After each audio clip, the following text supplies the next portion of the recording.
How does this girl go from sneaking her boyfriend into her room Sorry, don't hate me. to shooting off a psychopathic killer's face?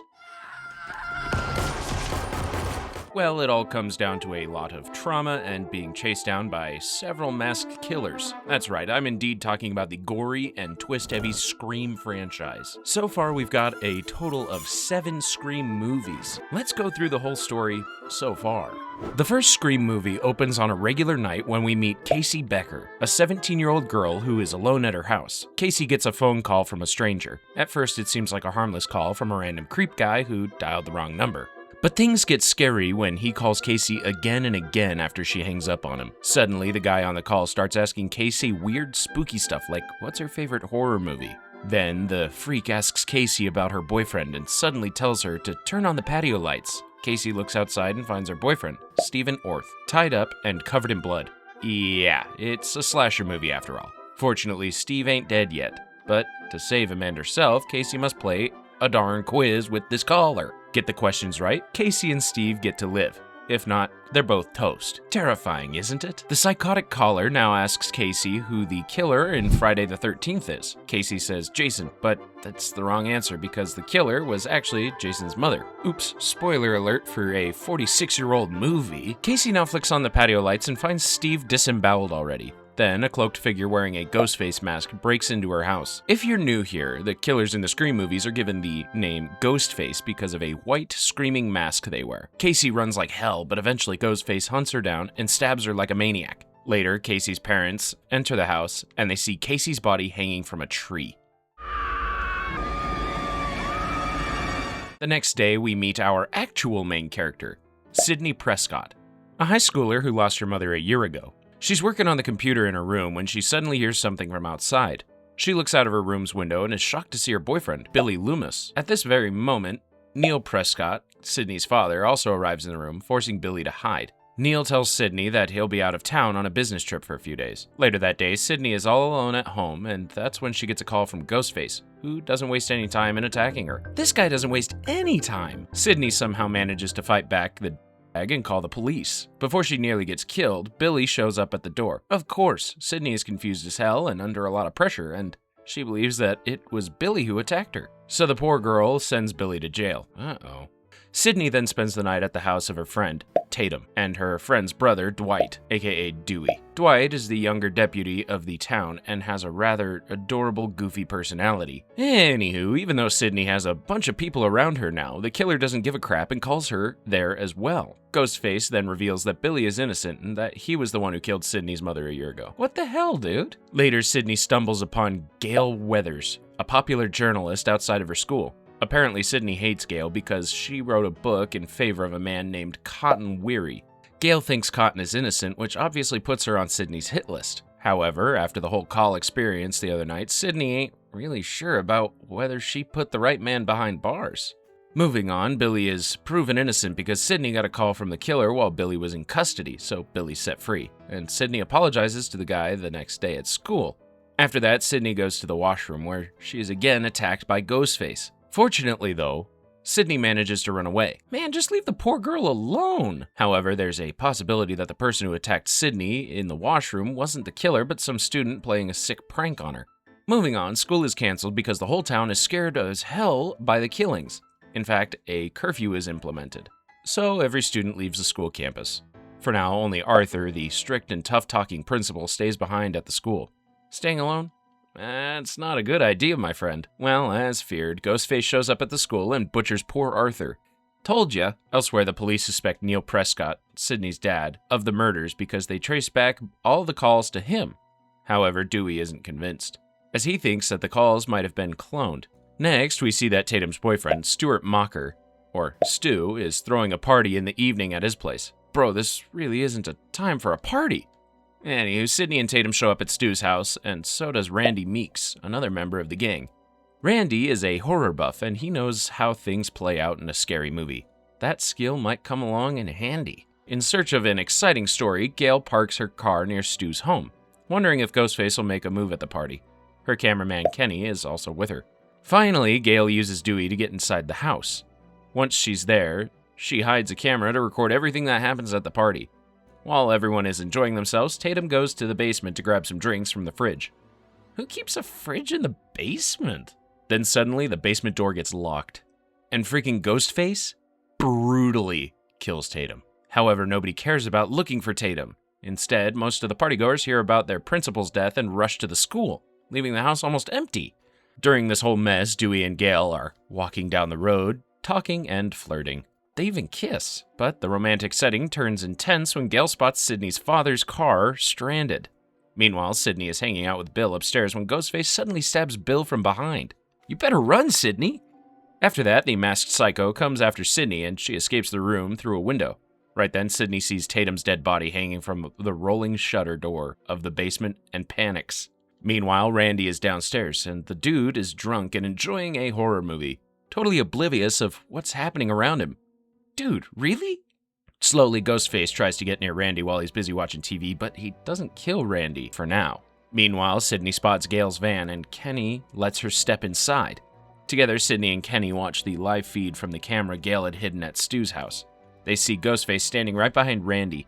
However, Kenny realizes that there's a 30-second delay on the feed, so he steps outside to go check on everything, but Ghostface appears and slashes his throat.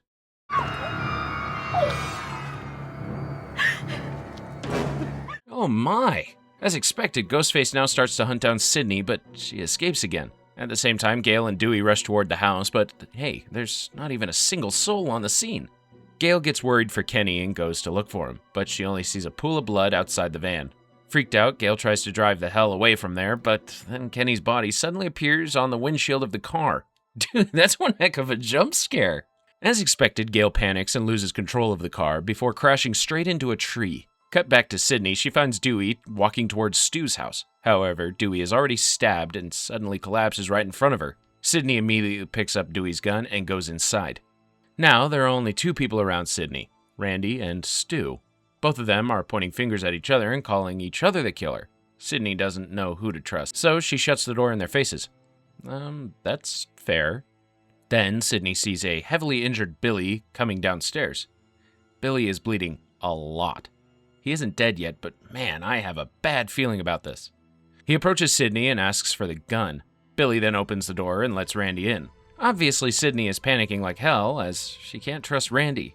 However, things take a rather shocking turn when Billy suddenly shoots Randy with a damn smile on his face. Holy hell, Billy is Ghostface.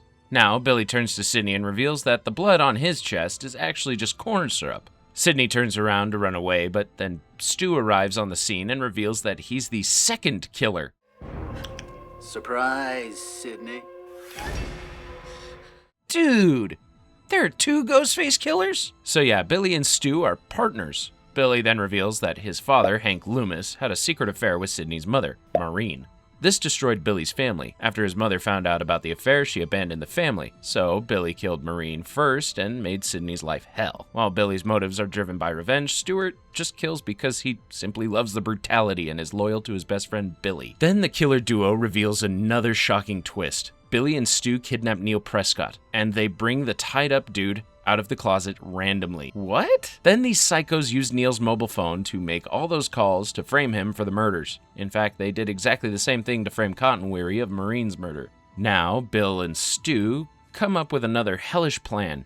They want to kill Sydney and then Mr. Prescott. Not only that, but they want to make Mr. Prescott's murder look like a suicide to prove that Neil killed his own daughter and then took his life. To sell this fake-ass narrative and come forward as the only survivors, Billy and Stu stab each other in their non-vital areas. Pure evil. However, before they can harm Sydney or Mr. Prescott, Gale shows up with a gun in her hand. However, Billy instantly knocks her out as well. Oh, come on. Fortunately, though, while the two killers are distracted, Sydney and her father slip away. Billy tries to hunt down Sydney, but this time Sydney fights back and stabs him with a dang umbrella. Oh, also, this time Sydney is wearing the Ghostface costume, just because. Then Stu decides to take down Sydney, but being a total badass, Sydney pushes the television and makes it fall on his head, killing him on the spot. Great, one psycho down, one to go. Then Billy goes after Sydney again, however, Gale shoots him and knocks him down. Oh, also, it turns out our horror fanatic Randy is alive, somehow, and he warns Sydney that the killers always come back for that one last scare. And as advertised by Randy, Billy gets up to fight again, but Sydney shoots him right in the frickin' head. Yeah, he won't survive that. Now that the two psychos are dead, we learn that Dewey is still alive. Gale, ever the opportunist, starts reporting everything before the police arrive on the scene, and just like that, the most horrifying night of their lives becomes the one that launches Gale Weathers' career. Scream 2 picks up 2 years after the first film. It opens up in a movie theater where a huge crowd of teens is going bonkers over the premiere of the Stab movie. This movie is literally based on the events of the first Scream movie. So it's a movie based on a movie. What in the cinematic inception? Anywho, it's all thanks to Gale Weathers, as she wrote down every freaking thing that happened that night in her book. She basically turned trauma into a franchise. Okay, so at the theater we meet a couple, Phil Stevens and Maureen Evans. Phil is excited for the movie, and Maureen is only here for her boyfriend's sake. However, they have no clue what's going to happen to them. The film begins, and Maureen goes to grab a bucket of popcorn. In the middle of the movie? Girl, who would do that? Then Phil goes to the bathroom where he suddenly gets stabbed through the bathroom wall. After that, the Ghostface killer goes straight to the auditorium and sits next to Maureen. Well, she thinks that he is Phil, as everyone here is wearing the Ghostface costume, but soon she gets a reality check when the killer pulls out the knife and attacks her. Shockingly, the masked psycho stabs Maureen multiple times. Guess he's just making extra sure that he's finished the job. Meanwhile, the stupid-ass crowd cheers at seeing all that, thinking it's a part of the show. Maureen somehow drags herself up the aisle and dies in front of the big screen. Now the audience knows that it's frickin' real. Next, we meet Sydney, who is now a student at Windsor College. She lives with Hallie, her college friend, who is also an informal therapist for Sydney. While getting ready for college, Sydney learns about the theater killings and immediately wonders where Randy is, because this guy is really good at theorizing horror scenes. Oh, by the way, you should know that Randy is at the same college. And right now, he's in the film theory class arguing with the other students, particularly Mickey Altieri, who thinks sequels are better than originals. Of course, Randy thinks that's the opposite. We also meet a girl named Casey Cece Cooper, who also sides with Randy in this discussion. After class, Randy meets Sydney, and she believes that the murders that occurred in the multiplex are linked to their experience in Woodsboro. Randy ain't buying it. He calls it a coincidence. Before Sydney can argue further, her new boyfriend Derek shows up. After a few moments, Gale also arrives on Sydney's college campus. Gale's new cameraman Joel introduces himself to her. This time, though, Gale isn't here for the story.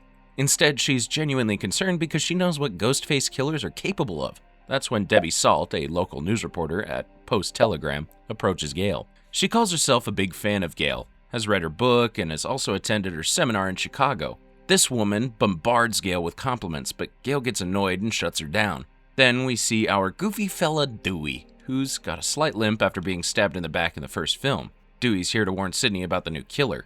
After Dewey, we see another familiar face, Cotton Weary. Yeah, the same guy Sydney falsely accused of killing her mother. Well, after Billy's revelation, Cotton got released, and now he's trying to rebuild his life. And for that, Cotton wants Sydney to go on record for his innocence, with Gale broadcasting the entire thing. However, Sydney isn't all that happy seeing him standing in front of her. In fact, Sydney is so pissed that she punches Gale for bringing Cotton here. Later that night, Cece gets a call from Ghostface when she's alone at her sorority house. And trust me, when Ghostface attacks her, we get the most relentless chase sequence of the film. In short, Cece tries her best to run the hell away, but eventually Ghostface stabs her and throws the poor girl from the balcony. Oh, jeez, that's horrifying. Meanwhile, Sydney and Derek are at a nearby party with some other students from their college. Mickey from film theory class is also there. However, everyone rushes to Cece's place after hearing the news. Meanwhile, Sydney gets a call from Ghostface, and right away, the masked killer attacks Sydney. Poor girl cannot catch a break. While running away, Sydney runs into Derek, who decides to catch Ghostface. However, Ghostface slightly injures the guy. But for some weird reason, the masked attacker doesn't kill Derek. I wonder why. Dewey also arrives and tries to hunt down Ghostface, but the killer is nowhere to be found. Moving on, at the police headquarters, Dewey and Gale start connecting the dots, realizing that the new victims' names loosely mirror the Woodsboro victims. For instance, Maureen Evans is the same first name as Maureen Prescott. Casey Cooper has the same name as Casey Becker. And the last name of Phil Stevens mirrors Stephen Orth. The killings aren't random. It also means Sydney needs to be protected. So 2 detectives are assigned to be with her at all times. To lighten things for Sydney, Derek sings a romantic song to her and gives her a pendant, saying it will protect her. Oh. Elsewhere, Randy explains the rules of a sequel to Dewey. dude actually hints that there's going to be much more blood this time. Uh-oh. When Dewey asks him how to find the killer, Randy tells him to keep an eye on the prime suspects. Randy then hints at Derek, and, well, Dewey can't agree more. That's because when Derek went after the killer, he didn't get any serious wounds. Honestly, that is shady. Now Randy adds another name for the list of suspects, Gail Weathers. Wait, what? Well, that's how Dewey reacts too, because he knows Gail, and he is clearly in love with her. However, Randy argues that Gail is an opportunist who surely wants a story for her new book. Well, this guy has a point. Still, Loverboy Dewey refuses to listen to anything against Gail. Next, we see Sydney rehearsing for a play at the college theater when Ghostface appears and attacks her. Just real quick, at this point, the film doesn't outright confirm whether Ghostface appears for real or if it's Sydney's fear playing with her brain. On the other hand, Gail, Dewey, Randy, and Joel are discussing the murders. Right then, Gail gets a call from Ghostface, but Randy answers the call for Gail. Ghostface reveals that they are somewhere nearby, keeping an eye on the group. So, without wasting even a second, Gail and Dewey rush to see if there's anyone near them on the phone. Meanwhile, while talking to Ghostface, Randy approaches a van where the killer has apparently been hiding. However, before Randy can realize what's happening, Ghostface pulls Randy inside the van. Dude, no! Later, Joel, Dewey, and Gail find Randy dead inside the van.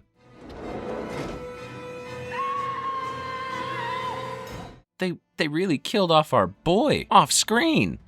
On the other hand, Sydney gets confronted by Cotton, who wants Sydney to come with him for an interview with Diane Sawyer, a celebrated journalist. Of course, Sydney shuts him down, and when Cotton tries to convince her, the detectives capture him. This time, though, Cotton gets released easily after getting a warning. Meanwhile, Joel quits his job as Gail's cameraman, because he ain't ready to die. This guy wasn't built for all this, to be honest. Before leaving, though, Joel leaves some raw footage of everything that he had been recording over the past few days. So Dewey and Gail decide to check the tapes to see if they could spot the killer. Now they head over to the projection room, where Dewey and Gail start making out instead. Really? In the middle of all of this? As expected, Ghostface shows up on the screen, and when Dewey follows them, he gets injured. Gail, on the other hand, barely escapes the projection room. While Gail hides in a glass room, Ghostface sneaks behind Dewey and stabs the poor guy. Gail can watch through the glass, but she can't do anything to save her lover boy. Man, I really hope Dewey makes it out alive. Fortunately, though, Ghostface isn't able to catch Gail, so they just leave. Later, the detectives decide to take Sydney and her roommate, Hallie, to a police safe house. But as they're on their way, Ghostface ambushes the police vehicle and manages to kill both detectives. Man, that's not good. Obviously, the car crashes down, and to make things worse, the masked psycho even kills Hallie right in front of Sydney. At the same time, Gail comes out of hiding and sees Cotton there. His hands are covered with blood, but Cotton says to Gail that he was just trying to help Dewey. Gail doesn't believe him and rushes outside. Sydney, on the other hand, reaches the theater and finds a tied-up Derek. Ghostface is also there, and finally the killer takes off the mask, and guess who it is? It's frickin' Mickey. Yeah, the student who was arguing with Randy that the sequels are better than the originals? Yeah, that Mickey. At first, Mickey tells Sydney that Derek has been working with him. However, Derek ditched him, leaving Mickey to do everything alone. Of course, Derek denies all of it. Sydney's shocked, obviously, and Mickey instantly shoots Derek in the chest, killing him on the spot. So much for that partnership. After that, Mickey reveals his grand plan. Apparently, Mickey wants to get caught and go on trial. Why? Well, the city wants to do that so he can blame the entire killing spree on the influence of violent cinema. He just wants to become famous, or you could say, a case study. You know, that's the reason to become a killer. Anywho, after a few moments, we learn that there are not one, but two Ghostface killers. Yeah, kinda expected the twist this time. Then we meet Mickey's partner, Debbie Salt. Yeah, the local news reporter who was fangirling over Gail. Turns out Debbie's real name is Nancy Loomis, and she is actually Billy's mother, as in the killer from the first movie. Okay, I never expected that. It's clear that Nancy wants to kill these people to avenge Billy. At this point, Nancy's already captured Gail and is holding her at gunpoint. Mickey gets excited seeing Nancy, but the old lady has other plans. Suddenly, Nancy shoots Mickey, who reflexively shoots Gail and makes her fall from the stage. Nancy then reveals that she met Mickey on a psycho website, which is a specialized online serial killer form. She agreed to fund his education if he helped her with the killings. Sydney points out that none of this would have happened if Nancy hadn't abandoned Billy and his father, but Nancy ain't listening to reason. She just wants to kill Sydney, period. So Sydney runs out and uses the stage controls to crash down the front of the set on Nancy. However, Nancy not only survives, but also gets Sydney in an arm lock. And then Cotton Weary comes in. Surprisingly, Cotton is here to save Sydney, but Nancy suddenly tries to convince him to shoot Sydney by saying that his life is ruined because of her. However, Sydney makes the smart move here and agrees to go on air with Cotton and Diane Sawyer. Then, much to Nancy's shock, Cotton shoots her and frees Sydney from her clutches. Next, Gail also gets back up, even though she is seriously injured. And when Gail and Sydney think it's over, Mickey charges at them one last time but gets shot by both women. After moving out of the theater, Gail is approached by Joel, who decides to stick with her from now on. However, instead of reporting the incident, Gail decides to be with Dewey, who is indeed alive, but in really bad shape. Scream 3 picks up roughly 2 years after the second film, and unlike the first two movies, Scream 3 doesn't open with a new face. Instead, we get to meet Cotton Weary, who has finally rebuilt his life in Los Angeles, California. He has a beautiful girlfriend named Christine Hamilton, and he's on his way to see her. Sadly though, Christine is in some real danger right now. Apparently, Cotton gets a call from someone asking where Sydney is. When Cotton fails to answer, Ghostface attacks Christine, shortly after she comes out of the shower. Shockingly, the killer somehow clones Cotton's voice during the attack, and since Christine can't see the killer's face, she thinks it's Cotton. So, when the real Cotton arrives at the house and comes through to the door, Christine attacks him with a golf club. While the poor girl doubts Cotton, Ghostface stabs her from behind. After that, Cotton is also murdered. Oh man, I was just starting to like the guy. We then meet Sydney, who now lives in a secluded house with her golden retriever. She has cut herself off from the whole world and now works from home as a woman's crisis counselor. Her professional contacts know her as Laura. Gail, on the other hand, is now more famous than ever. She's written 2 books that have been adapted into movies. Her dreams are coming true now. Literally. Right now, Gail is giving a lecture at a journalism college to motivate the students. Then suddenly, the moderator informs Gail that someone from the police is waiting for her outside. Well, the person who wants to meet Gail is Detective Mark Kincaid from the LAPD. Mark informs Gail about Cotton Weary and his girlfriend. But that's not it. Kincaid also needs Gail's help to identify the person in the photograph that the killer left at the murder scene. Gail quickly recognizes the woman in the photograph. Shockingly, it's Maureen Prescott, Sydney's mother. What the hell? Cutting to Hollywood, Stab 3's production is underway at Sunrise Studio. It's a film based on the events of Scream 2. However, Cotton Weary's murder has led people to wonder whether the killing is linked to their film. At the studio, we meet Roman, the director of Stab 3, and John Milton, the executive producer of Sunrise Studios. Moving on, the cast of Stab 3 discusses Cotton's murder. We meet Sarah Darling, a 35-year-old actress who is unhappy with her role in the film.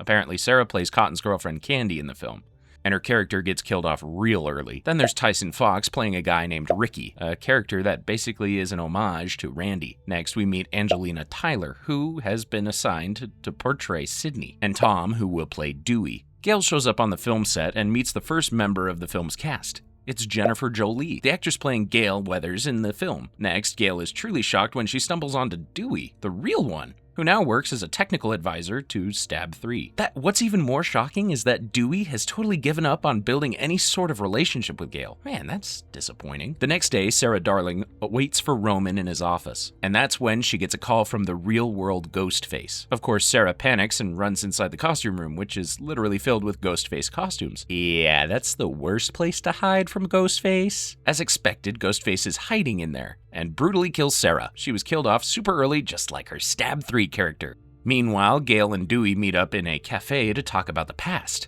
Then, Dewey suddenly reveals that he thinks someone connected to Stab 3 wants to find Sydney, and bro can't let that happen. Their conversation gets interrupted when Dewey has to leave for Jennifer's place. Since Gail doesn't like being left behind, she tags along with Dewey. After reaching Jennifer's house, Dewey and Gail learn about Sarah's murder. Now, things start to get really intense. Apparently, Dewey and Gail realize that someone is killing the cast in the same order their characters die in Stab 3's script.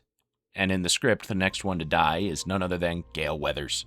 It means that in real life, Jennifer is Ghostface's next target. However, everything gets messed up when Kincaid reveals to Gail and Dewey that there are 3 different versions of the script. And what's worse is that 3 different characters die next in each script. So basically, no one knows which script the killer has been following. Well, that's just great. The next day, Roman is taken into police custody because he was the last person to talk to Sarah and to call her in the studio. On the other hand, Sydney gets a call on her landline. It's a woman stating that she has killed someone. And a few moments later, the voice turns into Ghostface's. The killer also makes Sydney watch the news about the recent Ghostface killings. Elsewhere, the remaining cast of Stab 3, except for Tyson, gathers at Jennifer's home. Gail and Dewey are also there, and Gail reveals to Dewey that Ghostface has been leaving pictures of Maureen Prescott at the crime scenes. And after looking at the background in Maureen's photos, Dewey realizes that the background matches that of Sunrise Studio. During all this, Jennifer's bodyguards sneak into Dewey's trailer because he doesn't like Dewey and wonders if he's the attacker. He gets attacked by Ghostface, who deliberately calls him, cloning Dewey's voice. Of course. However, before dying, the bodyguard somehow manages to walk to Jennifer's house's main door and scares the hell out of everyone. Dewey closes the door, and as he does that, the electricity in the house goes out. Uh-oh. Then some threatening messages start coming from the fax machine at the blacked out place. Jennifer shakily reads the first 2 messages, which sort of read like a script, but they mention exactly what's happening right now. As expected, everyone rushes outside the house. However, the third fax contains a clue about who will survive, so Tom goes inside again to read it. Sadly, though, the killer has filled the room with gas, so when Tom flicks a lighter to read the fax, the house explodes like it's the 4th of July. Holy shit! Meanwhile, Gail, Dewey, Jennifer, and Angelina scatter to get away from the explosion. As Gail calls Dewey, the poor girl gets attacked by Ghostface. However, Dewey shows up on time and shoots the masked psycho. Of course, the bastard doesn't die, but the killer also doesn't get the time to harm Gail or anyone else. The Ghostface simply runs away to save his ass. So that's a win, right? Right then, Dewey gets another picture of Maureen, and behind it is written, "I killed her." The killer is clearly implying that he killed Maureen, but wait, didn't Billy kill Maureen? I'm so confused right now. Now, Detective Kincaid pressures Dewey to bring Sydney to him because she's the key to all of this. However, Dewey says he doesn't know exactly where Sydney is. Yeah, right. Well, as Dewey tries to secretly call Sydney, she herself shows up at the police station. Later, Gail, Dewey, and Sydney meet Martha Meeks, Randy's sister. Martha shows them a video recorded by her brother to help his friends. Randy isn't around, but he has always been a moral compass of the group. So even after dying, he plays his part. Man, that's emotional. In the video, Randy implies that this time it might not just be another sequel. In fact, it could be the concluding chapter of the trilogy. So here are the rules. The killer can be a superhuman. So to finish him off, the group must have a solid plan. Just shooting or stabbing might not work. Also, anyone including the main characters can die. The list includes Sydney too. Nah, my girl can survive anything. Anywho, Gail and Jennifer now track down Bianca Burnett, an archivist for actors at Sunrise Studios, to find out about Maureen's past. Here they learn that Maureen was an actress. Her stage name was Rena Reynolds, and she appeared in some horror movies produced by John Milton. Yeah, the executive producer at Sunrise Studios. Meanwhile, Sydney heads towards the set of Stab 3, where she suddenly gets attacked by Ghostface. However, when the police and Dewey arrive, no one is found at the spot except for Sydney. So we don't know if Sydney was really attacked or if it was all in her head. Either way, it's not looking great for Sydney. Moving on, Gail and Jennifer reveal Maureen's past to Dewey, and together they head straight to John Milton's office to confront him. Initially, John doesn't admit that he knew Rena, but under pressure, he starts spilling the beans. Well, the man doesn't say anything good about her. Instead, he says that Rena was a woman who used men to grab roles in the films. Don't you dare speak badly of her. After all that, Gail, Jennifer, and Dewey get out of there. And as the three of them are driving away, Dewey gets a call from Sydney. It's Roman Bridger's birthday, and John Milton is throwing a party for him. Sydney plans to attend the party with Kincaid. Sydney wants to get some answers, and she asks Dewey to join her too. So Dewey, Gail, and Jennifer head straight to John's mansion. Roman, Jennifer, Tyson, and Angelina are already there. While waiting for John, everyone decides to check out the mansion. But the weird thing is, Sydney still hasn't arrived with the detective. What? Then Dewey and Gail discover the voice-changing device. Someone possibly mimicked Sydney's voice and called Dewey. Since everyone in the mansion is scattered, Gail and Dewey decide to go in different directions to bring all of them together. Splitting up in a horror movie scenario? That just seems like a great idea. While Dewey finds Tyson, Gail discovers Roman's dead body inside a box in the basement. What the actual? Gail then stumbles onto a scared Jennifer, so she grabs her hand and takes Jennifer out of the basement. The girls then cross paths with Angelina, who decides to get the hell out of this mansion after hearing about Roman's murder. Well, as promised, Angelina starts to run away, but she still gets killed by Ghostface. Next, as Gail and Jennifer reunite with Dewey and Tyson, the killer attacks them. This time, Ghostface manages to kill poor Tyson. Meanwhile, Jennifer falls into a secret passage. Interestingly, this passage is connected to the room where Dewey and Gail are hiding by a one-way mirror. She can see them, but Dewey and Gale can't see Jennifer. Unfortunately for Jennifer, though, Ghostface finds her. Damn it! The asshole killer stabs Jennifer to death while Gale and Dewey try to help her after hearing the noise from the other side. Man, that's just painful to watch. Next, Gale and Dewey try to find Tyson. Yeah, they don't know he's dead, but then Ghostface comes from behind and drags Gale into the basement. However, Gale fights back and somehow manages to knock the bastard unconscious. Unfortunately, though, Gale can't leave the room as Ghostface lies on the stairs. So Gale secretly calls Dewey and asks him for help. However, when Dewey opens the door, Ghostface throws a knife at him. Yeah, he's conscious now. Now Dewey falls from the stairs and goes unconscious. Both Gale and Dewey are captured, and Ghostface calls Sydney to lure her to John's mansion using Gale and Dewey as bait. Well, it doesn't take long for Sydney to reach the location. She instantly finds Dewey and tries to untie him, but Ghostface attacks her from behind. But guess what? Sydney is all prepared this time. She takes the gun out from her sock and shoots the killer multiple times like a total badass. However, when Sydney turns back to untie Gale, Ghostface vanishes. Of course he escapes. Right then, Detective Kincaid shows up on the scene carrying a gun, and obviously Sydney doubts him. The next moment, though, Ghostface appears behind Sydney. So yeah, Kincaid is not the killer, it seems. In fact, Kincaid tries to fight off Ghostface and gets knocked out in the process. Now, Sydney starts to run away, and Ghostface follows her like the nutjob he is. Eventually, Ghostface and Sydney come face to face, and Ghostface finally removes his mask. Turns out Ghostface is actually Roman? Holy did he die? And why in the hell is he killing his own movie's cast? Anywho, Roman now reveals his story to Sydney. Shockingly, Roman is actually the illegitimate son of Maureen Prescott, or Rena Reynolds, who existed only in Hollywood. Throughout his life, Roman searched for Rena, and 4 years ago, he actually found her. However, Roman didn't find his mother as Rena, but as Maureen Prescott. At the time, Roman expected that when he approached his mother, she would welcome him with open arms, but nothing like that actually happened. Instead, Maureen slammed the door on his face, claiming Sydney as her only child. Okay, that's actually pretty awful. After that experience, Roman decided that he had no choice but to take revenge. Later, he found Billy and manipulated him against Maureen, who was having an affair with Billy's father. So basically, Roman was the architect for everything. Dude, he's the main villain of Sydney's story. Then Roman brings John Milton and tells Sydney that this sicko assaulted Maureen and ruined her life. That's right. John is Roman's biological father. After that, he kills John right in front of Sydney. Honestly, good riddance. Now, Sydney gets so pissed off that she starts fighting Roman head on. Roman shoots Sydney and she falls to the ground. Surprisingly, though, our girl is wearing a bulletproof vest. So she gets back up and stabs Roman. And when the psycho tries to fight back, Dewey shoots him in the frickin' head. Let's go! After all the horrors are over, we finally see Dewey proposing to Gale, who actually says yes. Oh. Sydney is hanging out with them, and Kincaid is there too, so it's a happy ending. Or is it? Scream 4 takes us back to Woodsboro, but it's been 15 years since the maniacs Billy Loomis and Stu Macher went on their killing spree. Now we meet Marnie and Jenny, two simple high school girls who are literally obsessed with the Stab franchise. Marnie and Jenny watch the opening scene of Stab 7 and talk about how crappy the Stab franchise has gotten. After that, Jenny heads upstairs to prank Marnie with the classic Ghostface voice over the phone. However, she instantly blows her own cover by laughing. Yep, she's never gonna make it as an actor. Right then, Jenny hears Marnie screaming over the phone and the lights go out.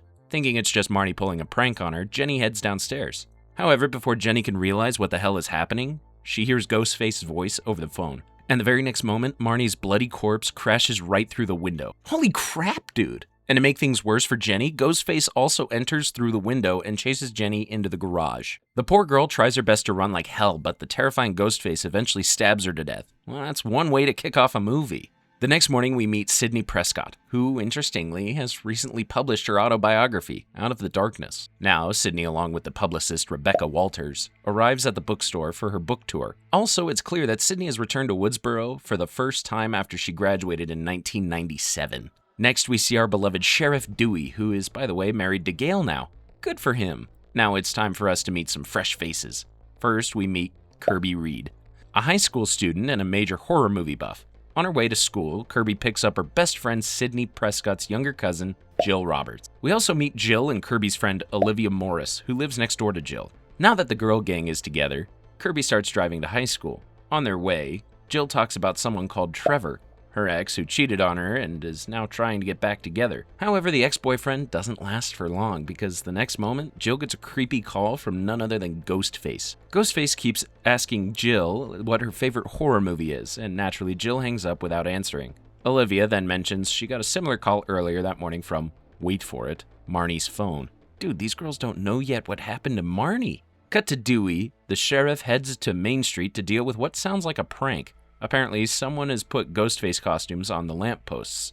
As soon as Dewey gets there, he finds his deputy, Judy Hicks, already on the scene. Also, it seems that Judy has an insane crush on Dewey because she's just too weird around him. Now, before Dewey and Judy can deal with the situation at hand, Dewey gets a call from Deputy Anthony Perkins, who tells him about the murders of Jenny and Marnie. Seems like Dewey will have a long day. Back at home, Gail is trying to get back into writing after seeing Sydney killing it with her autobiography. Sadly for Gail, though, she is coming up blank. Meanwhile, Jill, Kirby, and Olivia reach high school. Here, they meet Robbie Mercer and a guy with long, beautiful hair named Charlie Walker. They are both high school students who are also obsessed with horror movies.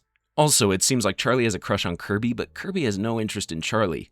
Anywho, as expected, Robbie and Charlie ask Jill's gang about their favorite horror movie. Real quick, this is the anniversary week of the original Woodsboro killing spree, and that is exactly why every horror movie buff is acting all crazy. Inside the school premises, Jill meets Trevor, who wants to talk. However, Jill has no interest in talking to the guy. Meanwhile, at the bookstore, Sydney interacts with her fans when Gail arrives to congratulate her old friend. However, Sydney and Gail don't exchange any words because in the next moment, Dewey arrives along with Judy. Shockingly, the police have tracked down the cell phone that was used to call Marnie and Jenny before they got slashed.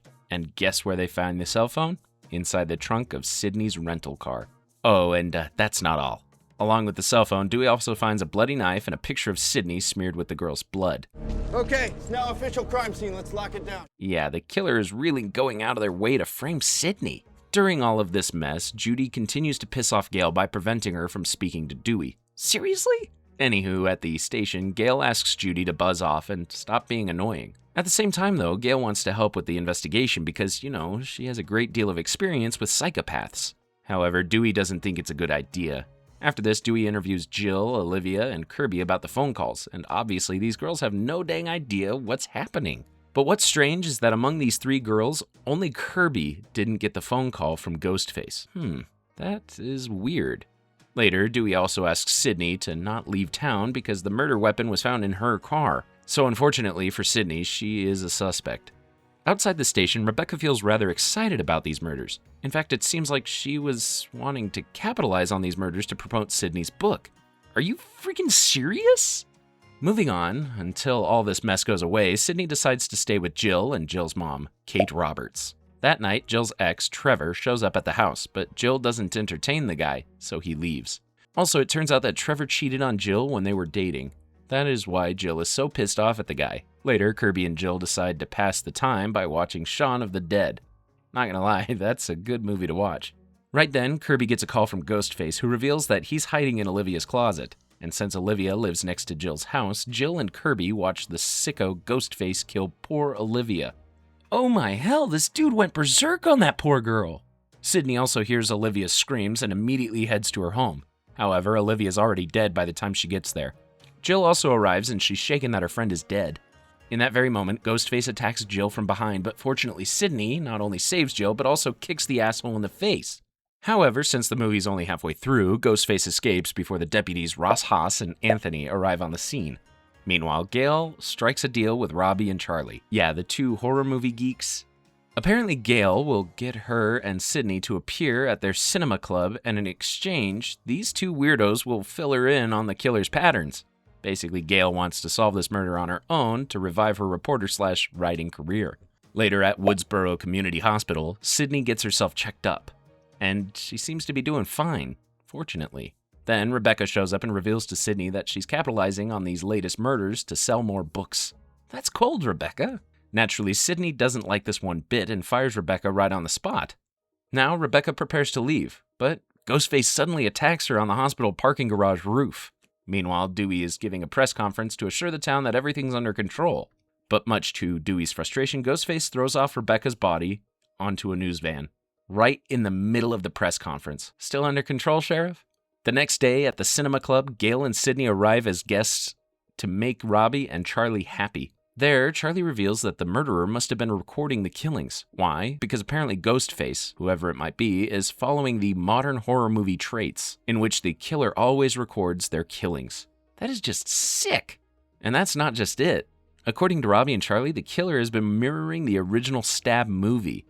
And if Ghostface keeps following that, this next victim will be at a party. And tonight, all the horror fanatics are having a Stabathon, an annual party where the local teens watch all the Stab films and do a drinking game. Of course, Gail and Sydney want these stupid kids to cancel the party, but that's of no use. In fact, Robbie and Charlie don't even reveal the location of the party. Moving on, Kate doesn't let Jill go to a Stabathon because there's a freaking killer on the loose. So Kirby heads to the party without her. Meanwhile, Gail follows the teenagers to the abandoned barn where the Stabathon is happening. But obviously, Gail has zero dang interest in joining the party. Instead, she secretly starts planting cameras while hiding behind a Ghostface mask. Looks like she's going back to her roots. Once the cameras are set up, Gail heads out to her car, where she monitors the feed through her laptop. But then, in one of the camera feeds, she sees the real Ghostface, who's messing with Gail's cameras. Instantly, Gail calls Dewey and asks him to get here ASAP. After that, Gail heads back inside, where she sees a webcam planted by Ghostface, specifically to record her. Oh, geez, it was a trap for Gail! As expected, Ghostface then attacks Gail and tries to kill her to record the killings on camera. Also, that means Charlie's theory that the killer must have been recording the killings is true. Anywho, Dewey arrives just on time to save Gail, but Ghostface stabs Gail in the shoulder before escaping. That was a really close call. Back at Jill's place, Deputy Haas and Deputy Perkins are keeping surveillance. After a while, though, they both get attacked by Ghostface. After killing Haas, the sicko killer stabs poor Perkins right in his forehead. Man, that's brutal. Once that's done, Ghostface attacks both Sydney and Kate inside the house. During this mess, Sydney also finds out that Jill has secretly gone to the party with Kirby. Anywho, Sydney and Kate try their best to stop Ghostface from entering the house, but unfortunately, Ghostface manages to stab poor Kate through the mail slot. And just like that, Kate dies right in front of Sydney. Man, can someone stop this maniac already? At that very moment, Judy arrives on the scene, but that's of no use because Ghostface has already escaped. And speaking of escaping, Sydney also flees the scene to find Jill and save her in case Ghostface attacks her next. At this time, Charlie, Robbie, Jill, and Kirby arrive at Kirby's house for the after party. However, Trevor also shows up uninvited, saying he got a text from Jill inviting him. No you didn't. Naturally, Jill says she never sent a text to Trevor and realizes her phone is missing, so she goes out to look for it. Now, while Trevor walks out to find Jill, Robbie decides to take a stroll outside and give some alone time to Charlie and Kirby. Interestingly, Charlie has always had a huge crush on Kirby, and after years, Kirby finally started to like the guy.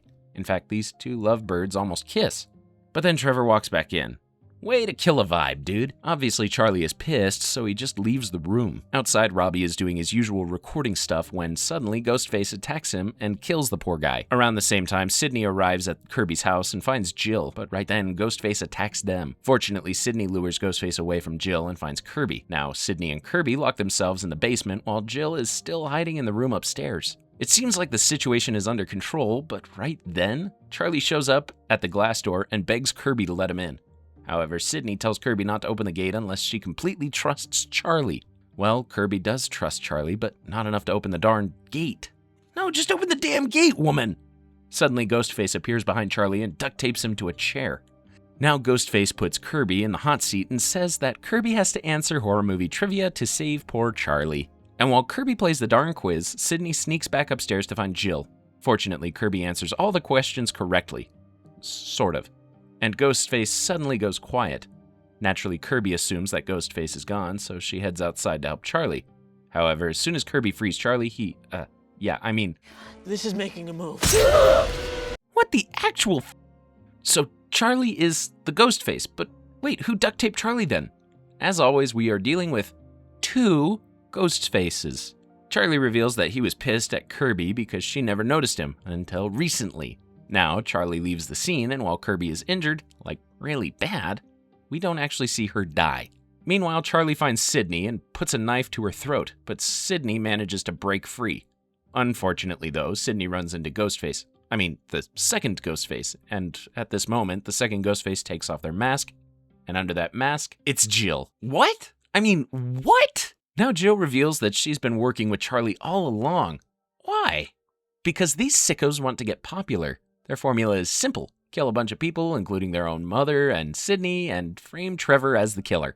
Once that's done, the entire world will see Charlie and Jill as the people who killed Ghostface. Jill even brings out Trevor and curses at him for cheating on her. Then she shoots Trevor in the bloody head without thinking twice. Oh, jeez, this girl has a heart of ice! Shockingly, we learn that Charlie and Jill are even dating at this point. Now, to make the story sound real, Charlie and Jill must be injured when the police find them. So Charlie asks Jill to stab him in the shoulder, and guess what? Jill stabs the dude in the chest instead. While Charlie prepares to leave for hell with his beautiful hair, Jill reveals that she wants to come out as the sole survivor. Once Charlie is out of the way, Jill stabs Sydney to kill her for good. Is this finally the end for Sydney? Then Jill goes full method acting. She wipes the gun and puts it in Trevor's hand, and she uses Trevor's hand to scratch her own cheek and stab herself in the shoulder. After all that, Jill lies beside Sydney, who actually looks like she's dead. Finally, Dewey, Judy, and the police arrive on the scene and see all the carnage. Next, we cut to the hospital where Jill's being hailed as a hero by Dewey. However, while speaking to Dewey, Jill accidentally says that she and Gail now have matching wounds. Sadly, though, Dewey doesn't catch this odd remark and reveals to Jill that Sydney is in the ICU and not dead. Yeah, suck it, Jill. As soon as Dewey leaves, Jill heads straight to the ICU to kill Sydney. The little sicko attacks Sydney the second she wakes up. Naturally, Sydney tries to fight back, but Jill beats her so damn much that Sydney can barely stand. Meanwhile, Dewey speaks to Gail and casually reveals Jill's matching wounds remark. Right then, Gail and Dewey realize that Jill shouldn't have known about Gail's shoulder wound unless she's the one who attacked Gail. Without wasting a moment, Dewey rushes to find Jill and calls Judy for backup. Jill now attacks Dewey, and when Gail also arrives on the scene, Jill points a gun at her head. Fortunately, though, Judy saves Gail from getting shot like a frickin' superhero. But then Jill shoots Judy. Seriously, can someone kill this little psycho?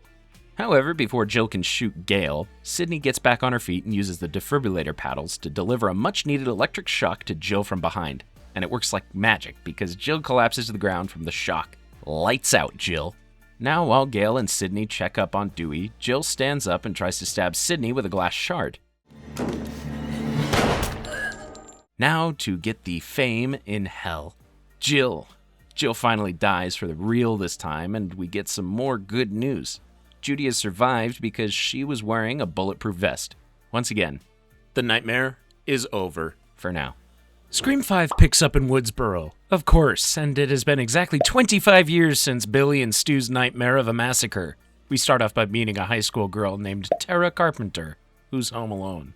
To pass the time, Tara has been texting her best friend, Amber Freeman, to come over since Tara's mom, Christina Carpenter, is out of town. But then Tara gets a phone call on the landline. At first, the caller introduces himself as Christina's friend. However, after chatting for a while, the caller creeps Tara out by quoting a line from the original Stab movie. Naturally, Tara hangs up the call and even locks her doors for good measure. All this while Tara has also been texting Amber to tell her everything. But then the landline starts to ring again, and this time Tara gets a text from Amber's phone saying that Tara should open the door. What? Apparently the caller has somehow gotten his hands on Amber's phone. Not only that, but the caller is hanging out near Amber's window. Now Tara takes the call on the landline, and this caller sicko threatens to kill Amber if Tara doesn't answer some Stab trivia questions. Dude, are you for real? Tara tries her best, but she ain't exactly a genius when it comes to Stab movies, so she answers one of the questions wrong. Oh no! Tara now realizes that the caller will kill Amber, so she tries to leave her house to save Amber. However, freaking Ghostface is already waiting for Tara at the door. Oh my hell, run, Tara! Tara does everything in her power to run the hell away, and she even manages to call the police. However, Ghostface manages to stab the poor girl. But hey, we don't see Tara die yet, so there's a chance she's alive. The next day, we meet Tara's older sister, Samantha Carpenter, or Sam, who's working at a bowling alley in Modesto, California. We also meet Richie Kirsch, the guy who Samantha's been dating for the last 6 months. Dude, she's dating Huey from The Boys. Now, while Samantha and Richie are having a romantic moment, Samantha gets a call from Wes Hicks, Tara's friend from Woodsboro. Wes tells Samantha that Tara was attacked by someone wearing a Ghostface mask. Wes confirms that Tara is injured, but she's alive. Thank goodness. Naturally, Samantha wants to leave for Woodsboro right away, and Richie decides to tag along. Back in Woodsboro, we meet Wes, who, by the way, is Judy Hicks's son. Yeah, that's the same Judy who was Dewey's deputy. Now she's a sheriff herself. Good for you, Judy. We also meet Amber, Tara's friend, who was texting Tara the night she got attacked. And there are the rest of Tara's friends. We have Chad Meeks Martin and his twin sister Mindy. There's also Liv, Chad's girlfriend. The whole gang is gathered outside Woodsboro High and is shaken by what happened to Tara. At the same time, a guy named Vince watches Liv from a distance. Apparently, Liv had a summer fling with Vince, and the dude turned out to be a total creep. Suddenly, Wes gets a text confirming that Tara has woken up. So the whole gang heads to the hospital to visit Tara, except for Liv, who apparently has something more important to do. Meanwhile, Sam and Richie are also on their way to Woodsboro. To make the ride a little intense, Sam asks Richie if he's seen the Stab movies, to which Richie says nah. So Sam fills Richie in on Woodsboro's history and the fact that the Stab movies are based on real events. Finally, Sam and Richie reach the hospital, where they meet Tara and her friends. Once Tara's friends leave, Sam and Richie decide to stay with Tara in the hospital.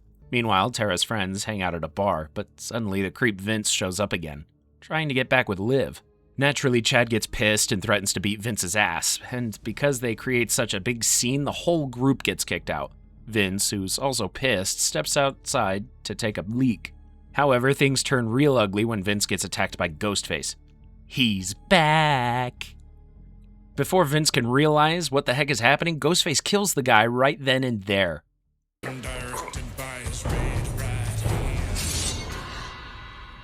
That's just a horrible way to go. Back at the hospital, Sam is in the bathroom taking her antipsychotic medication. Suddenly, she sees a hallucination of none other than Billy Loomis, the killer from the first Scream movie. Why is she seeing Billy Loomis? Yeah, we're gonna need some context on that. Right then, Sam gets a call from Amber's number, but it ain't Amber on the other side of the call. It's Ghostface. Much to Sam's shock, Ghostface says that he knows Sam's secret. What secret? Then suddenly Ghostface jumps out from behind a door and attacks Sam. Fortunately though, Sam calls in a police officer before the sicko can stab her. However, Ghostface somehow manages to escape. Then Judy arrives to handle the situation, and it seems like she doesn't like Sam all that much. Apparently Sam was a rowdy teenager who got into a lot of trouble for doing drugs. Later, Sam talks to Tara privately and reveals that they aren't biologically sisters. Apparently before marrying Mr. Carpenter, Christina had an affair with someone else and got pregnant. And guess who Sam's biological father is? It's Billy Loomis. Yeah, Billy the Ghostface from the first movie. What the actual hell? Sam reveals that she found out the truth when she was 13. Even Mr. Carpenter learned the truth through Sam. And he left the same day. That's awful. Since that day, Christina hated Sam for driving her husband away. Of course, Sam isn't anything like her psycho father, but she couldn't accept the fact that her biological father was a total maniac. And that is why Sam moved away from Woodsboro. Finally, Sam reveals to Tara that Ghostface knows Sam's secret, and that is possibly why he attacked Tara. Man, that's a lot to handle for poor Tara. As expected, Tara is totally pissed at Sam for hiding the truth all these years, so she asks Sam to leave. Next, we see Dewey, who sadly isn't doing all that well. Apparently, it's been 2 years since Gail and Dewey split up. While Gail is doing pretty well after getting her own show on a new channel, it's kinda obvious that Dewey hasn't moved on. I mean, the poor guy is watching Gail's show on TV first thing in the morning. Oh man. Right then, Dewey gets a visit from Sam and Richie, who want the big guy's help since Dewey has some experience dealing with maniacs. Dewey then tells Sam to never trust a love interest and that the killer might also be someone from Tara's friend group. But that's it. That's all Sam is getting from Dewey today because the big guy refuses to help the poor girl, for now. Right after Richie and Sam leave, Dewey calls Sydney, who's living far away from the hellish Woodsboro town. Dewey tells Sydney about the recent killings and tells her to stay the hell away from Woodsboro, to which Sydney agrees. After that, Dewey even texts Gail to warn her. Once that's done, Dewey has a change of heart, so he digs out his old sheriff's gun to help Sam. Then Dewey heads over to the Meeks Martin house, where Sam, Richie, and Tara's friends have all gathered. Oh, also, at this point, we learn that Mindy and Chad are Randy Meeks' niece and nephew. Yes, Randy, who died in the second movie. We also meet Mindy and Chad's mom, Martha, who, without wasting a moment, Dewey brings the teen gang up to speed on Stab and the history of Billy and Stu. Then everyone tries to piece together why the killer is targeting Sam. After a while, Mindy figures it all out and calls everything that's been happening a requel. According to Mindy, the killer is a Stab superfan who hated Stab 8, and they're crafting a real-life reboot sequel. As per this theory, Tara and her friend friends are the new generation. However, the killer, or killers, are using Sam's connection to Billy to pull the legacy characters, Sydney, Dewey, and Gale, back into the story. That actually makes a lot of sense, in a twisted kind of way. At the same time, the gang learns that Vince, yeah, the stalker Vince, was the son of Stu Macher's older sister. What? So basically all 3 victims are somehow connected to the original killers, as usual. Everyone starts to panic and hurl accusations. In fact, Tara's friends even target Sam, so she storms out of the room. Now we move to Judy's house, where Wes goes for a shower while Judy heads out to her car. The day's going well for Judy until she gets a call from Ghostface, saying that he's been watching Wes. Oh shit, not Wes. Please. Naturally, Judy rushes back home to save Wes, but before she can step inside, Ghostface stabs the poor woman, killing her on the spot. Dude, Ghostface really just killed Judy on her porch, in broad daylight. This killer is totally nuts. He's not done yet, though. After killing poor Judy, Ghostface attacks Wes inside the house and stabs him through the throat. Holy, why is nobody there to help this guy? Now, the police arrive on the scene along with Dewey and Sam, who are just shaken by what happened. Right then, Gale also arrives with her new channel crew. Dewey is so happy to see Gale, obviously, but the big guy thinks Gale is here for the news. However, Gale tells Dewey she's here for him, and the news crew is only here because her job demands it.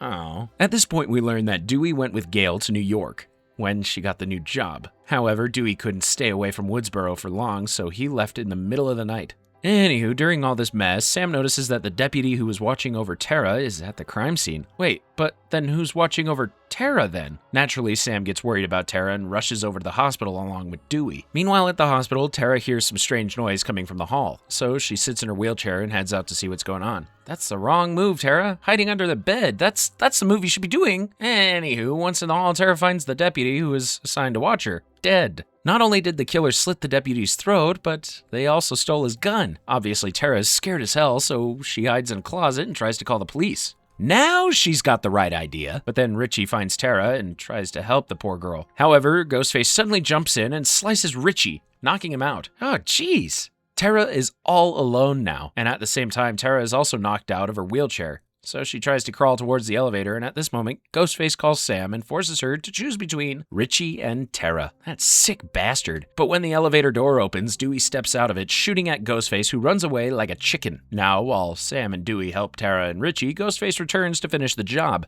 But it's Dewey who finishes the job instead by shooting Ghostface. Suck it, Ghostface. Now, Dewey asks everyone to get inside the elevator, but he notices that Ghostface is still alive. So he heads back to shoot the jerk in the head, but at that very moment, Dewey gets a call from Gale, which distracts the big guy. Unfortunately, that's the moment Ghostface has been waiting for, and the killer uses a distraction to stab Dewey, killing him on the spot.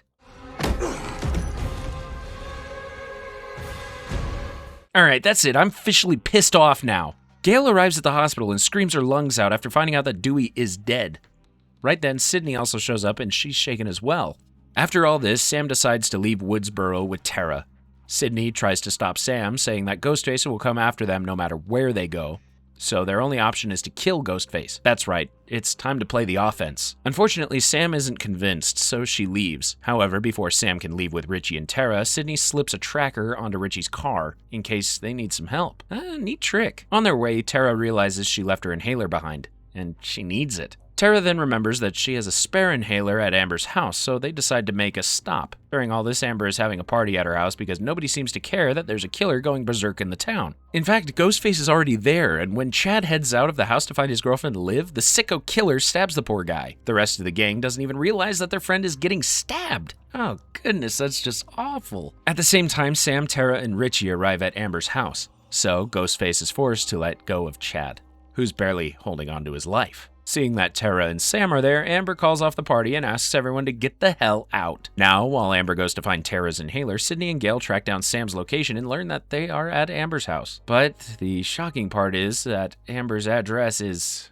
261 Turner Lane. That is the killer, Stu Macher's old house. Of course it is. Instantly, Sydney calls Sam to tell her that she's at Stu's house right now, which means someone lured them there. Right now, Mindy is watching Stab, specifically the scene where Randy is unaware that Ghostface is right behind him, and just like in the movie, Ghostface creeps up behind Mindy, who is also clueless that the killer is behind her. Oh man, the irony is painful. At the last moment, though, Mindy looks back and notices the killer lurking behind her. She starts to fight off Ghostface. Sam arrives after hearing Mindy scream and throws a freaking lamp at him, forcing the killer to escape. Now, Amber, Tara, Richie, and Liv also arrive on the scene, and Liv is scared like anything because she found Chad outside. Of course, everyone starts to accuse each other of being the killer, and right then, Amber pulls out a gun and shoots Liv in the head. Holy mother of hell.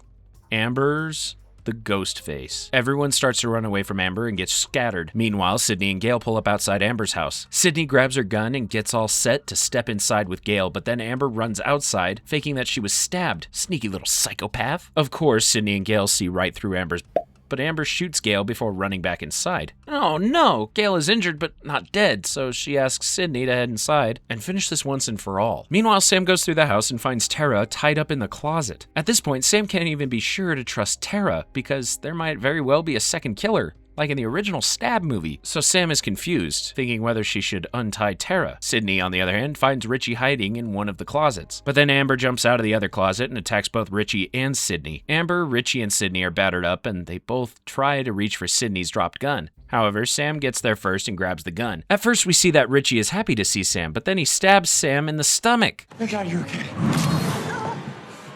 Holy crap, Richie is the second killer! Amber now unmasks herself, and along with Richie, she drags Sydney and Sam into the kitchen, exactly like Billy and Stu did to Sydney in the original. That is brutal. Then Amber brings a wounded Gail in too. Now that everyone is gathered here, Richie and Amber explain everything. Apparently, these two sickos met on a Stab subreddit and bonded over their hatred for Stab 8. That's when Amber and Richie cooked up this whole plan. In fact, Amber had known about Sam's connection to Billy for a while, so she and Richie want to frame Sam as a killer to make the ultimate Stab sequel in real life. I still can't believe that these nutjobs kill people over a movie. Anywho, after revealing their horrible, awful backstory, Amber goes to grab Tara so they can finish her off with the rest of the gang. But guess what? Sam has already untied Tara, who attacks Amber with her crutch. Meanwhile, Sam starts fighting Richie, forcing him away from a injured Sydney and Gail. Now, after getting her ass beaten up by Tara, Amber finds her way back to Sydney and Gail. During the fight, Sydney manages to smash hand sanitizer on Amber's face. And at the same time, Amber mistakenly turns on the stove after getting kicked by Gail. Then Gail takes the gun, shoots Amber not once, not twice, but 3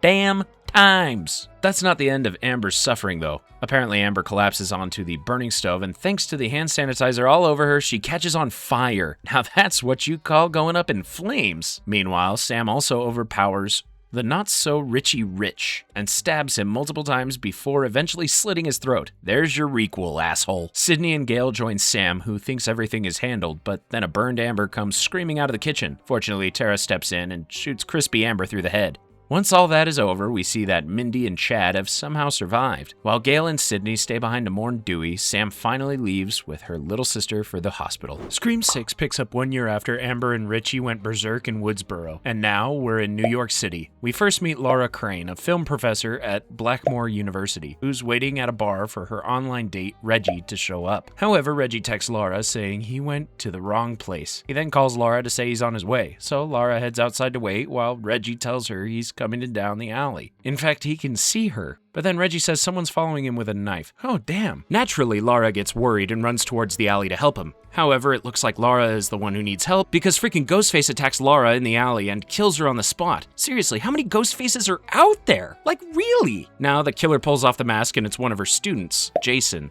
All right, killer's revealed. Go home. Everybody, movie's done. What? No? Okay, we move on. Jason now heads back to his dorm to meet up with his roommate Greg, but on his way, guess who Jason runs into? Yep, it's none other than Tara, who's going to some party because it's Halloween. Apparently Tara and Jason are in the same class and they're studying films. Anywho, Jason reaches his dorm, but Greg isn't there. And just then, Jason gets a call from Greg, and he's doing the infamous Ghostface voice. Turns out Jason and Greg are huge fans of Richie Kirsch and want to finish that creep's movie. And how do they plan on doing that? It's simple, really. They want to kill Sam and Tara, and Laura was just a warm-up for Jason.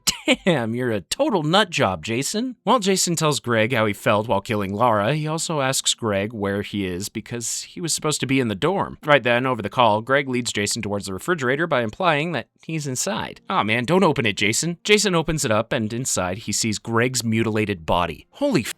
So yeah, it was not Greg, but Ghostface who was talking to Jason over the call. Do you feel like an animal, Jason? Karma caught up to Jason real quick. Elsewhere, we see Sam in a therapy session with her therapist, Christopher Stone. Sadly, Sam isn't having all that much of a good time because the internet thinks of her as the true mastermind of the Scream 5 killings. Shockingly, many people believe she framed Richie and Amber. And in fact, there's an entire subreddit dedicated to the theory. Yeah, that tracks for Reddit. During the session, Sam admits to Dr. Stone that when she stabbed Richie, it just felt right. Hearing this, Dr. Stone immediately ends the session and tells Sam that he will have to pass this information to the police. Now, why the hell is that? Isn't there some sort of patient-doctor confidentiality clause or a HIPAA violation? Well, apparently Dr. Stone sort of thinks that Sam enjoyed killing Richie, so she might kill someone else. So yeah, it's a rough night for Sam. Sam now gets back into the apartment. Interestingly, Sam is living with her sister Tara and their other roommate, Quinn Bailey. Quinn tells Sam that Tara went out to a frat party. Well, Sam, being the caring elder sister, goes to find Tara. At the party, Tara is hanging out with Chad and Mindy, who, by the way, are in the same college as Tara. We also meet Mindy's girlfriend, Annika, and Chad's roommate, Ethan Landry. Yep, they always need new people to kill off, or to be the killer. Anywho, while looking for drinks, Tara runs into a creep named Frankie who wants to take Tara to his bedroom. Don't do that, Tara. Tara agrees to go, but Chad tries to stop his friend, which leads to a fight between him and Frankie. Right then, Sam arrives at the party and tases Frankie right in them family jewels. Well, that's efficient. Naturally, the group leaves the party, and it seems like Tara ain't all that happy with Sam for meddling with her life. To make things even worse for Sam, a group of women throws drinks at her. Apparently, these idiots think Sam framed Richie and Amber, so that's their way of avenging Richie. Now the gang heads back to Tara and Sam's apartment. Chad is also there to drop off Tara, and he and Tara kinda have a moment. But before they can kiss, Quinn enters Tara's room to find her phone. Way to ruin the mood, Quinn. Meanwhile, in the apartment building, we see Sam with her neighbor Danny. Turns out these two are secretly dating. Aww. Right then, the news about Jason and Greg's murders breaks out, and the gang is shaken to learn that these two were murdered by someone wearing a Ghostface mask. And to make matters worse, the NYPD detective Wayne Bailey, who also happens to be Quinn's dad, finds Sam's driver's license at the murder scene. So Wayne asks Sam to come down to the station. That's just great. Sam and Tara now start walking towards the station, and on their way, Sam gets a call from Richie's number, which she apparently never deleted. Well, that's terrifying, dude. Obviously, it's freaking Ghostface on the other end of the call. Ghostface reveals that Jason and Greg wanted to murder Tara and Sam. However, the bag wants to be the one to kill Sam. Apparently, the killer, whoever it might be, believes that Sam framed Richie, so he wants to punish Sam by killing her. Dude, you shouldn't believe everything you see on the internet! Before Sam can figure out what the hell is happening, Ghostface steps out of an alley right next to them. Oh, jeez! And just as expected, the sisters fight him off and run into a store looking for help. However, this Ghostface is brave, and he follows the sisters in. Not only that, but this asshole kills a heck of a lot of customers inside the store. After that, Ghostface searches for Sam and Tara. Fortunately, though, the police pull up outside the store, forcing Ghostface to slip away. Dude, this Ghostface is crazy as f***. Sam and Tara are now at the station, where Detective Wayne tells them that one of the masks left at Jason's place matched Richie's DNA. However, the interview gets interrupted by the arrival of, wait for it, Kirby Reed. Holy sh! Kirby is alive? Yeah, that's the same Kirby who almost got killed in Scream 4. Remember how we didn't see her actually die? It turns out that she made it out alive. In fact, Kirby is a total badass now and an FBI special agent out of Atlanta. And apparently Kirby has been tracking Ghostface cases. Anywho, Wayne then reveals a second mask which was left at the store. Shockingly, this one had the DNA matching Jill Roberts and Charlie Walker. Yeah, the killers from Scream 4. Some creep has been collecting these masks as trophies. Also, the killer's leaving these masks on the scene intentionally to mock the police and, of course, the victims. Kirby knows Sam and Tara because they went to the same school in Woodsboro. So Kirby wants to help in any way she can. Wayne agrees, but Sam just wants to leave town with Tara. As Sam and Tara leave the station, a bunch of reporters swarm them, and it also includes Gail. Ooh, Gail's back, nice. However, instead of being happy to see Gail, Tara punches Gail right in the face. Oh man, why? Apparently Gail wrote a book about the Scream 5 murders after promising she wouldn't. Not only that, but Gail also referred to Sam as a born killer in her book. Yeah, you shouldn't have done that. Now, before Sam and Tara can get the hell away, Gail reveals that she spoke to Sydney, who has taken her husband and her kids into hiding. Next, we see Ghostface arriving at Dr. Stone's house, and the psycho stabs the old man right in the face. Dude, what did that poor doctor do? After killing Dr. Stone, Ghostface goes through the doctor's files and finds Sam's. Back at the college, the whole group meets up and Mindy confirms that they are now in a sequel to the requel. You've gotta be kidding me. According to Mindy, anyone can die now.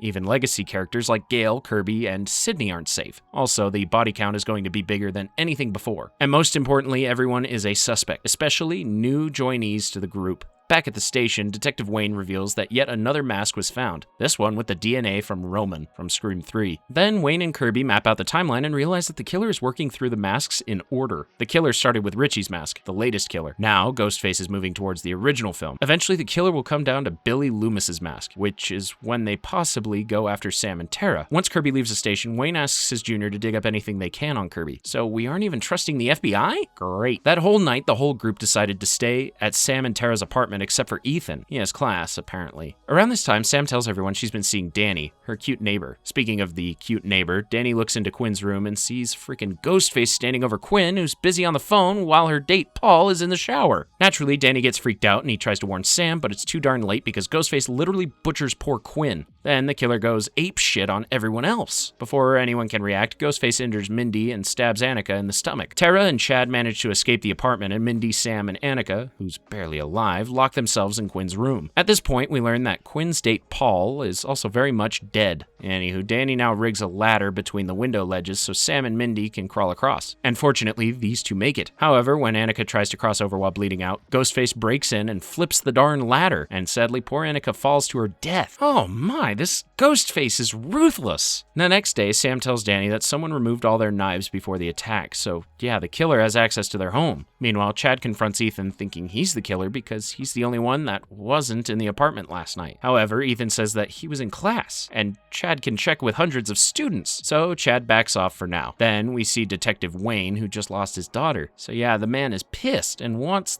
to kick the killer's ass to hell. Around the same time, Kirby and Gail arrive at the crime scene, and Gail says she found something. Gail then takes the gang to Jason and Greg's secret lair. This shady-ass lair is basically a shrine to Ghostface killers. There are costumes from every past Ghostface killer, crime scene photos, and even clothes from past victims. Turns out Jason and Greg were rich like hell, so they possibly paid the cops to get their hands on this stuff. There's everything related to Ghostface killers, except for the masks. Gail deduces that the killer must have found the slayer and stolen the masks. Anywho, Wayne says that he can now plan to catch the deranged killer. However, Kirby keeps Gail out of it since she's with the press. Now Kirby, Mindy, Ethan, and Chad hide in the police van to trace the call from the killer. Meanwhile, Sam and Tara walk through the park as bait, and as expected, Ghostface calls. Right away, Kirby traces the call to, wait for it, Gail's penthouse. Holy crap, Ghostface is in Gail's place. Right away, Sam and Tara take Wayne's police car to race towards Gail's place. Meanwhile, Gail's at the penthouse with her boyfriend Brooks when she gets a call from Ghostface. Before Gail can figure out a plan, Ghostface kills off Brooks. Oh geez, we didn't even get to know him. After that, Ghostface attacks Gail, who finds her gun and starts firing, forcing Ghostface to hide. However, the nutjob killer still manages to overpower Gail and stabs her multiple times. But before Ghostface can kill Gail, Tara and Sam arrive and start shooting at them, forcing the killer to chicken out. Hey, fuckface! Yeah, run, you asshole. Gail is barely conscious at this point, but the paramedics are already here to help. Please be okay, Gail. Outside the building, Sam and the rest of the gang, which now includes Danny, regroup. Tara has had enough of this crap. She pitches a plan to lure Ghostface into a secure location and kill the bastard. Tara calls Wayne to let him in on the plan, and Wayne tells the group to meet Kirby and Jason at Greg's Ghostface shrine and travel in public. So everyone heads to a station to catch the train. But because there are too many people around, Mindy and Ethan miss it and wait for the next one. Uh-oh. However, Mindy doesn't trust Ethan, so she asks him to stand away from her before grabbing another train. Good call. On the first train, Sam and her group realize that every second damn person is wearing a Ghostface mask. Well, Halloween in New York, what else do you expect? Meanwhile, on Mindy's train, the lights keep going out temporarily as the train moves between stations, which scares the hell out of Mindy. Anywho, Sam, Chad, Tara, and Danny somehow survive the train. But we can't say the same for Mindy, who gets stabbed by Ghostface when the lights are out. The murderer also muffles Mindy's screams, so once Ghostface gets off the train, Ethan notices Mindy all bloodied up, so he calls for help. Oh, please, Mindy, don't be dead. Sam's group now reaches the Ghostface shrine, but Sam asks Danny to leave because she still can't trust the guy.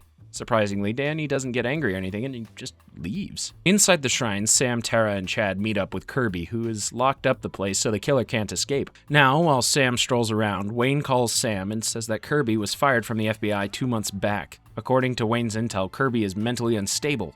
What the hell? Don't you dare turn Kirby into a killer! During all this, Chad and Tara finally share a kiss, because that's what people do when there's a killer around. Just then, Ghostface starts to attack Chad and Tara.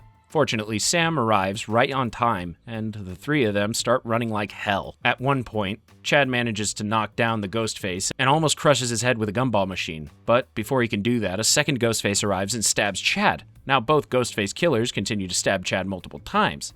Dude, these Ghostface killers always come in pairs and I hate it. There's no time to help Chad, so Tara and Sam keep on running. That's when Kirby shows up carrying a gun, saying that Ghostface knocked her out. Wayne also arrives and points a gun at Kirby and claims that she's the Ghostface. Wayne shoots Kirby while one of the Ghostface killers stands beside him. Dude, so Wayne was the douchebag mastermind? Ghostface now takes off his mask.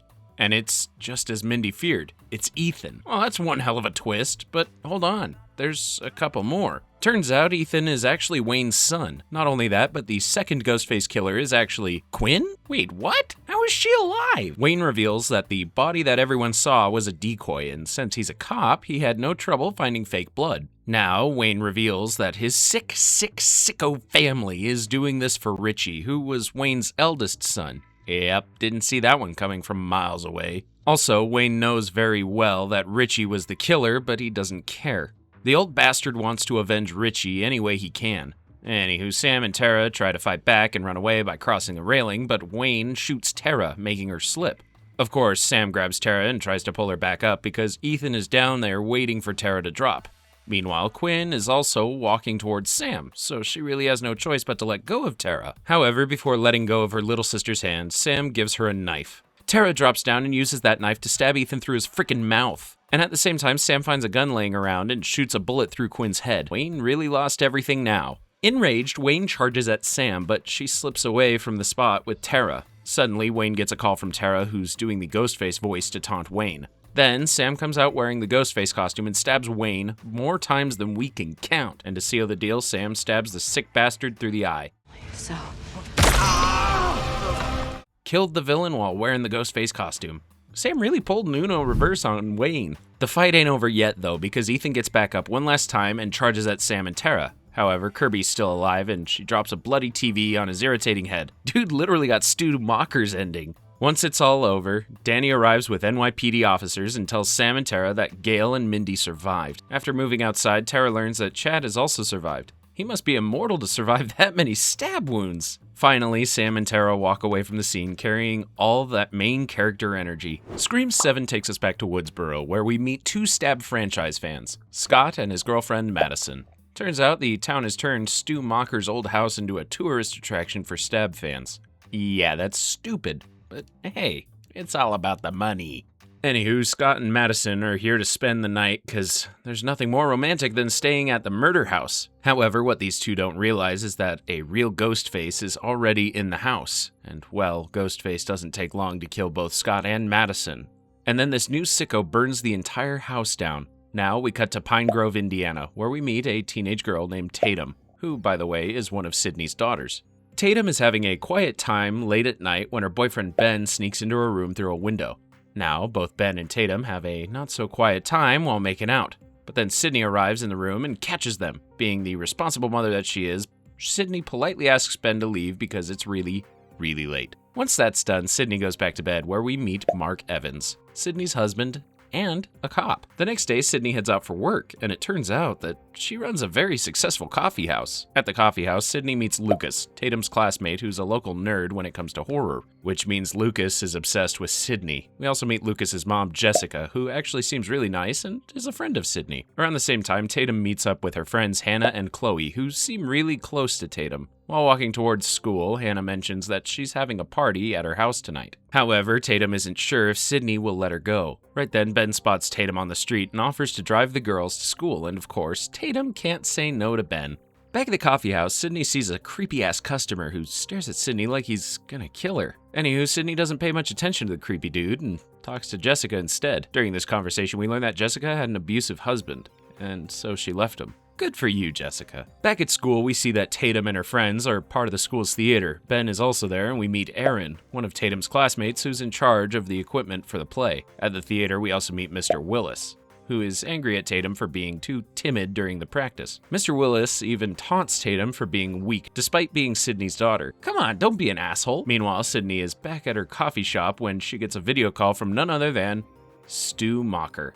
Wait, what the hell? This jerkwad's alive? In the video, we can see that Stu is really old, and his face is all messed up because, Sidney dropped a TV on his head. Of course, Sidney is confused as hell, but then Stu reveals that he's hanging out by Tatum's theater hall, so Sidney rushes out to find her daughter and even calls Mark to get there right frickin' now. However, before Sidney can get there, Stu gets back in his Ghostface costume, and first he kills poor Aaron, then this asshole literally opens up poor Hannah's stomach. Oh, jeez, that's so dang brutal! At this moment, Sidney arrives to the scene and starts firing at Ghostface, forcing him to flee. Mark and the police finally get there, too, and Sidney tells Mark about Stu's phone call. However, she ain't 100% sure whether it was truly Stu or someone using AI to create Stu's face. Nah, I think that's really Stu. Later that night, Sidney starts to pack everyone's bags to get the hell away from this town while there's still time. But what poor Sidney doesn't know is that Ghostface is already hiding in her house. Oh, damn! By the time Sidney and Mark realize that Ghostface is there, it's too late. The sneaky bastard moves in like an assassin and takes poor Tatum hostage. However, Tatum manages to break away from Ghostface, and Mark and Sidney start to fight the jerk.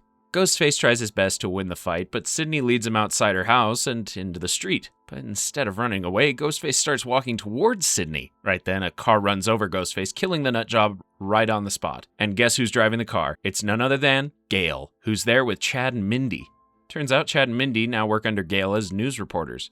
Apparently Gail is here for the news, but she got to kill a Ghostface killer as a bonus. Sidney is happy to see Gail and reveals that the Ghostface killer might be Stu. Gail doesn't believe this one bit, so they decide to unmask the bastard. Shockingly, though, the man under the mask is not someone Sidney or Gail knows. In fact, it's the same creepy-ass man who was staring at Sidney at the coffee shop. At this point, everyone is like, huh? Because the killer is always somebody that the victims know, not some rando asshole. Later, Sidney learns that the Ghostface they just killed is Carl Gibbs, an escaped murderer from a nearby mental asylum. Moving on, Sidney sits down with Gail and wonders if she should go after Stu. However, she ain't even sure if Stu is really alive. But one thing is as clear as glass. Someone is out there who wants to kill Sidney and her family. So she and Gail decide to pay a visit to Carl's mental institution. There, Sidney and Gail meet Marco, a staff member who confirms that Carl was sick as hell. Not only that, but Marco also recognizes Stu from the picture on Sidney's phone. Marco reveals that Stu was admitted under the name of John Doe.